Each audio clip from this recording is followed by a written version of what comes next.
Somewhere beneath the streets you might be standing on right now, there was once a city so crowded that people built their homes on top of a bridge, so flammable that one baker's oven turned half of it to ash in 4 days, and so powerful that kings, plague, fire, and revolution all collided within the same few square miles. This is London in the 1600s, brought back using modern artificial intelligence to turn centuries-old paintings and engravings into scenes we can finally walk through. Stay until the end, because one of these places was completely wiped off the map, and there is a small chance you have already walked across the exact spot where it used to stand, without ever knowing what was once there. Let us start with a structure that barely resembles a bridge at all once you see it properly.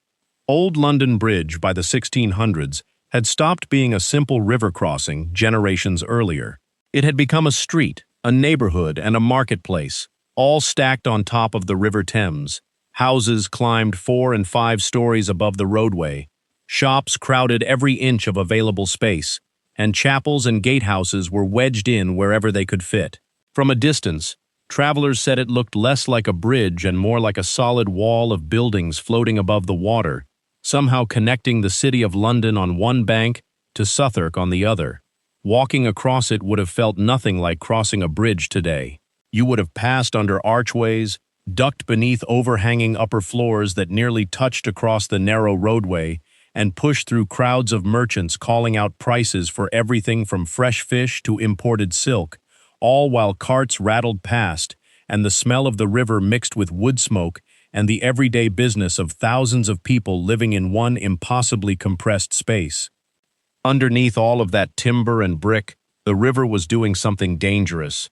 The bridge sat on a row of narrow stone piers, and those piers squeezed the natural flow of the Thames into tight gaps between them. Every time the tide turned, water surged through those gaps with enough force to flip small boats and terrify even experienced watermen who crossed the river for a living. There was a saying among Londoners at the time that the bridge was built for wise men to walk over and fools to sail under, and it was not an exaggeration.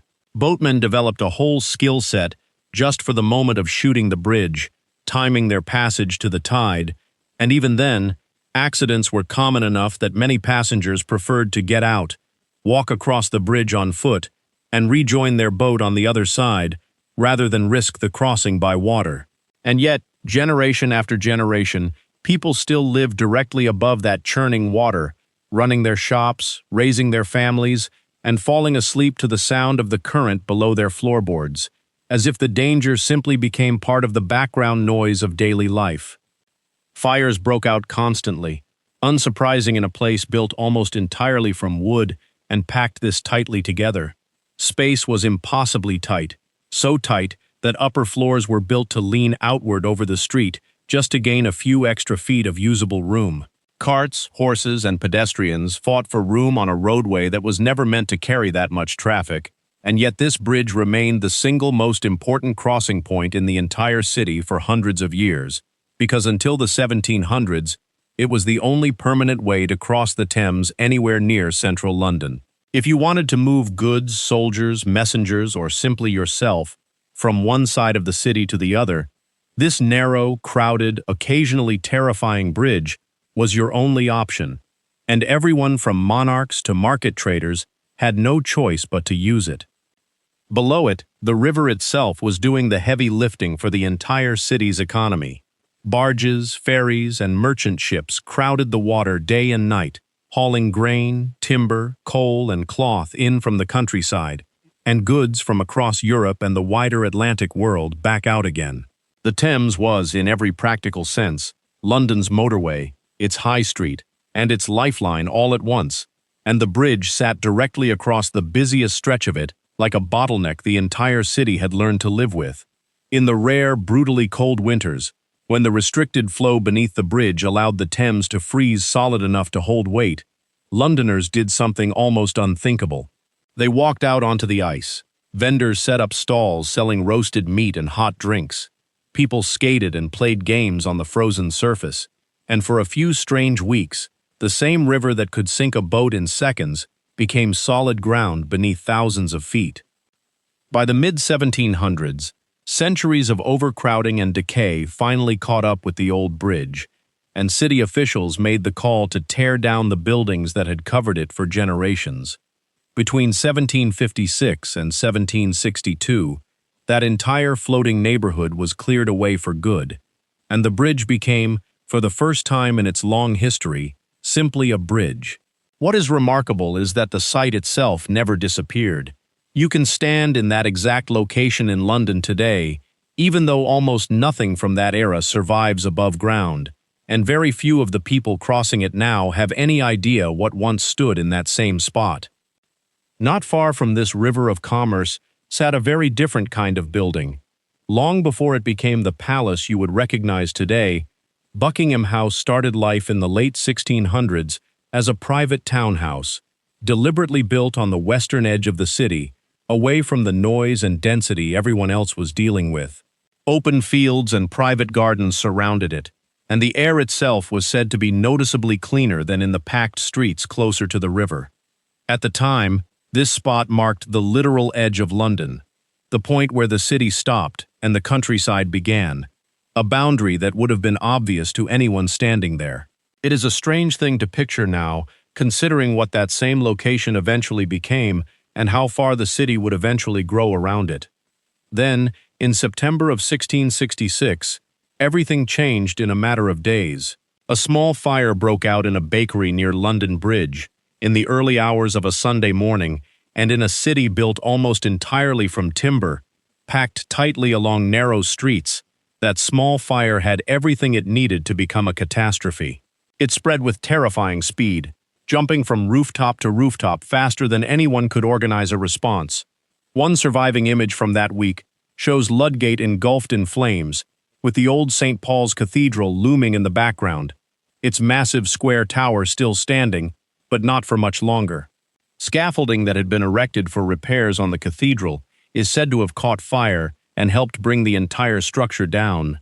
Another view, looking across the Thames near the Tower Wharf on the evening of September 4th, shows something almost impossible to comprehend.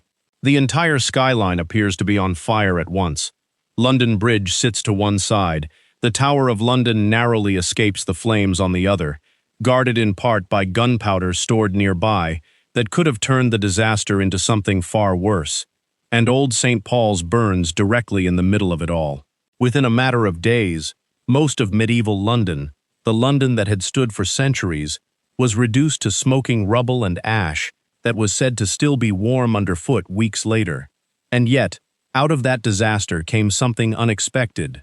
The fire cleared away centuries of dangerously overcrowded construction and forced an entire city to rebuild itself from the ground up. Wider streets, sturdier buildings, and a skyline that would eventually be reshaped by a new generation of architects. Rising above the river on the opposite side of the city stood a structure that never really needed a fire to prove its power. The Tower of London had already been standing at the center of English authority for centuries by this point. It was not just one thing. It functioned as a fortress, a royal armory, a treasury, and one of the most feared prisons in the entire country, its gray stone walls visible from almost anywhere along that stretch of the river. People accused of treason were held inside its walls, sometimes for years, waiting on the outcome of trials that could end in release or execution. At the same time, it quietly stored royal records and weapons, and it held the crown jewels, making it both a place of punishment and a symbol of the state itself, all under one roof, a building that could simultaneously terrify and reassure anyone who looked at it, depending entirely on which side of English politics they happened to be on. Back on dry land, one street in particular did more than just move goods. Cheapside, in the year 1638, became the stage for a moment that captured the political tension of the entire era. This is where Marie de Medici processed through the city to visit her daughter, Queen Henrietta Maria, and King Charles I, a visit that drew enormous crowds and considerable public attention. Cheapside was already one of London's most important commercial streets, lined with public water conduits, ceremonial crosses, and temporary structures built specifically for events like this one. At its center stood the Cheapside Cross, a landmark every Londoner would have recognized instantly, having stood in one form or another for centuries. Soldiers, officials, and ordinary crowds packed the street to watch the procession pass, banners and temporary decorations lining the route. But underneath the spectacle, something else was building. Henrietta Maria's Catholic faith and her foreign background unsettled a city that was already drifting towards civil war, and processions like this one, however grand they looked on the surface, were quietly read by many Londoners as a sign of just how divided the country was becoming. What looked like pageantry on the surface was, underneath, a warning sign of the conflict to come. Today, that same stretch of road survives as modern Cheapside in the city of London, near St. Mary-le-Bow, a place where the street itself has outlived every building that once lined it, still following roughly the same path it did 400 years ago. A few years later, in 1647, the political and religious heart of England sat uneasily on the opposite bank of the Thames. Westminster, viewed from across the river at that moment, tells its own story about a country tearing itself apart. On one side stood the old Palace of Westminster, home to Parliament and the center of political power in England. By the mid-1600s, it had become the literal battleground, figuratively speaking, for the growing conflict between the monarchy and Parliament during the years of the English Civil War, a conflict that would eventually cost King Charles I his life. Right beside it rose Westminster Hall, one of the oldest and grandest surviving sections of the palace complex, used for courts of law, major state trials, and large public gatherings. Its enormous timber roof considered one of the great engineering achievements of its age. That same roof had once symbolized royal authority, and yet by this point it was increasingly becoming the setting for challenges to that same authority, hosting debates and trials that would help decide the fate of the monarchy itself. Just to the side stood Westminster Abbey, the spiritual center of the entire nation, the site of royal coronations, royal funerals, and the resting place of English kings and queens for hundreds of years. In 1647, the abbey stood caught between centuries of tradition and the religious upheaval reshaping the country around it, a building trying to hold on to its old meaning while the world around it changed. At the center of the whole scene sat Westminster Stairs, a busy river landing where boats constantly arrived and departed, watermen calling out for passengers the same way taxi drivers might today. In an age before the city had many bridges or reliable roads, the Thames itself was the fastest way to move through London, carrying politicians, clergy, messengers, and everyday citizens directly to the doorstep of national power, several times a day, in every kind of weather. Further along the same river stood the largest royal residence in the entire country. The Palace of Whitehall, as it appeared in 1643, was the primary home of the English monarch, and its river-facing steps tell you everything about how the city actually worked at the time. Kings and courtiers arrived by boat, because the Thames really was the main highway of power in Stuart England, faster and often safer than fighting through crowded streets on horseback or by carriage. Whitehall was not a single building. It was a sprawling complex of halls, chambers, and administrative offices spread out along the riverbank, more like a small town than a single palace, where the actual business of royal government was carried out day to day, including diplomacy, taxation, and the countless small decisions that kept a kingdom running. Most of it was destroyed by fire near the end of the 1600s, in a blaze almost as devastating in its own way as the Great Fire had been decades earlier. And today only one piece survives, the banqueting house, standing alone as the last physical reminder of what was once the beating heart of royal life in England. Outside the crowded center of the city entirely, one more royal residence offered something the others could not: distance. Richmond Palace, through the 1500s and into the early 1600s, was one of the most important royal residences outside central London. Originally rebuilt by Henry VIII, on the site of an older medieval manor, it became a favorite retreat for Tudor and early Stuart monarchs looking for cleaner air and open space, away from the density of the city, a place where a monarch could hunt, walk in private gardens, and escape the noise of court politics for a few days at a time. It was here, at Richmond, that Elizabeth I spent her final days, dying at the palace in 1603 and bringing the entire Tudor dynasty to a close, a moment that changed the course of English history and opened the door to the Stuart monarchs who would soon dominate the story of the century. Over the following decades, the palace gradually fell out of use and was slowly dismantled piece by piece, its materials sold off and reused elsewhere.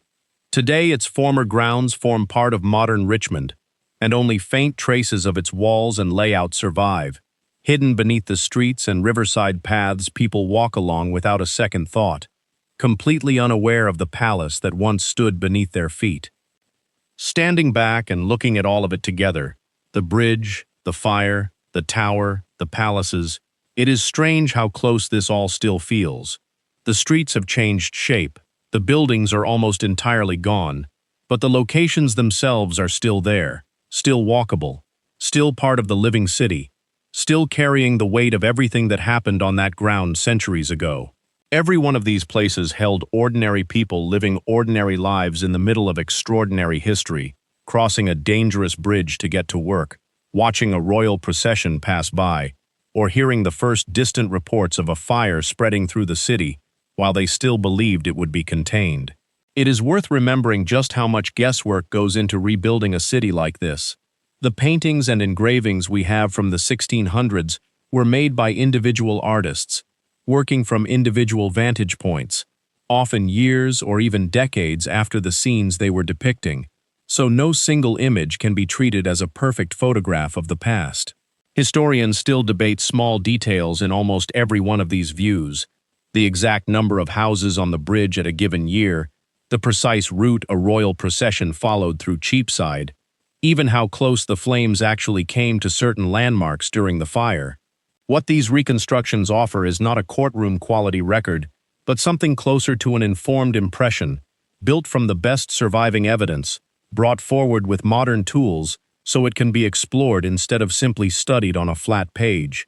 That gap between certainty and imagination is part of what makes this kind of history so compelling, because every one of these scenes still has room for new discoveries, new interpretations, and new questions.